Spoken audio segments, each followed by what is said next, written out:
Cricket అభివృద్ధికి ఎంతో మంది యువ క్రీడాకారులను దేశానికి అందించిన the East Godavari district cricket association పై నిరాధారమైన ఆరోపణలు చేయడం సరికాదని అసోసియేషన్ మాజీ రంజీ ప్లేయర్, మాజీ vice president Rafi Ahmed Kidwai, secretary Satyanarayana పేర్కొన్నారు. కాకినాడ రంగరయ్య క్రీడా మైదానంలో the East Godavari district cricket association నిర్వహిస్తున్న కార్యక్రమాలను రఫీ అహ్మద్ కిద్వాయ్, సత్యనారాయణ మాట్లాడుతూ గత 5 సంవత్సరాలుగా ఎంతో మంది క్రికెట్ క్రీడాకారులను నేషనల్, స్టేట్ టోర్నమెంట్స్కు పంపడం జరిగిందని చెప్పారు. ఉమ్మడి తూర్పుగోదావరి జిల్లాలో క్రికెట్ క్రీడాకారులను తయారు చేసేందుకు ప్రాక్టీస్ మ్యాచ్లు, టోర్నమెంట్లను నిర్వహించి ప్రతిభ గల క్రీడాకారులను ఎంపిక చేసి స్టేట్ టీంకు పంపడం జరిగిందని అన్నారు. ఈ సమావేశంలో treasurer Nakka Venkatesh, joint secretary Apparao, క్రీడాకారులు, వారి తల్లిదండ్రులు పాల్గొన్నారు.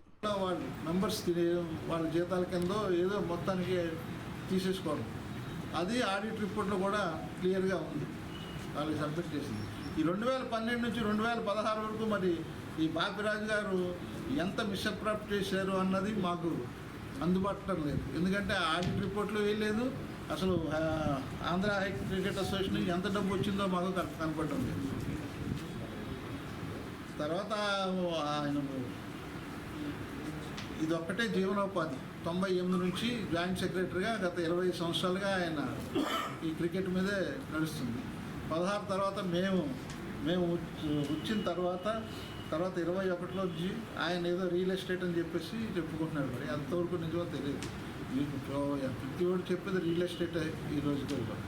సో ఈ స్టేజ్లో మేము మీకు క్లారిఫై చేయాలి, మీ ద్వారా ప్రజలకు క్లారిఫై చేయాలి. అసోసియేషన్లో మేము మిస్అప్రాపరేషన్ ఆఫ్ ఫండ్స్ అన్నది లేదు. మాకు అసలు ఫండ్స్ వస్తే క్వశ్చన్ ఆఫ్ మిస్అప్రాపరేషన్ ఉండాలి. మేమే అప్పులు చేసి అసోసియేషన్ నడిపాం. ఇప్పుడు మాకు ఫండ్స్ వచ్చాయి. మా సతీష్ గారు వచ్చిన తర్వాత మేము చెప్తే ఆయన వికెట్లు ఏంటంటే సరైన వికెట్లు లేవు.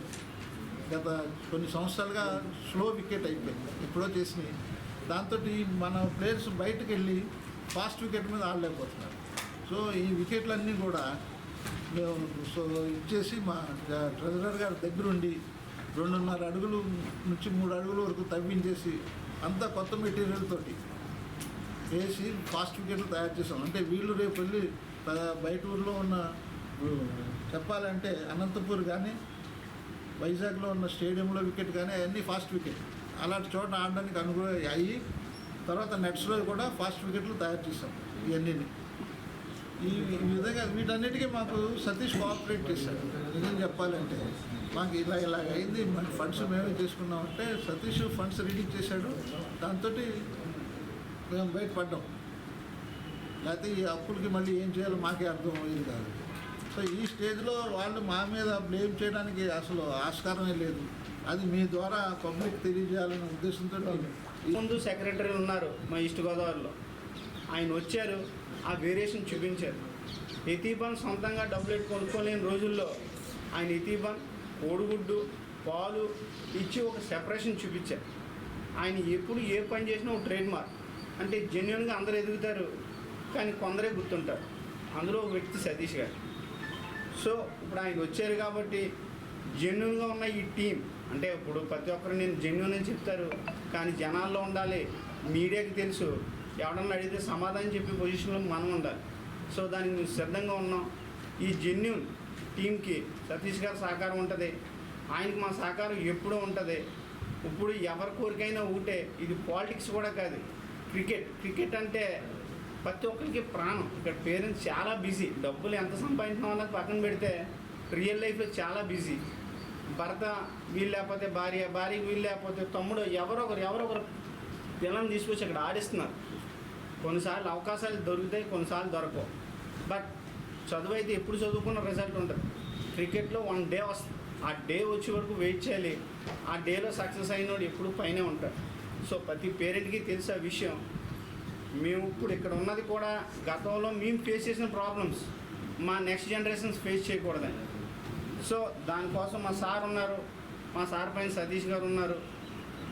వేరే అసోసియేషన్ ఎదరు అసోసియేషన్ని తప్పు అనొచ్చు, గొప్ప అనొచ్చు, కానీ మన ఈస్ట్ గోదావరి క్రికెట్ ఎదగాలి.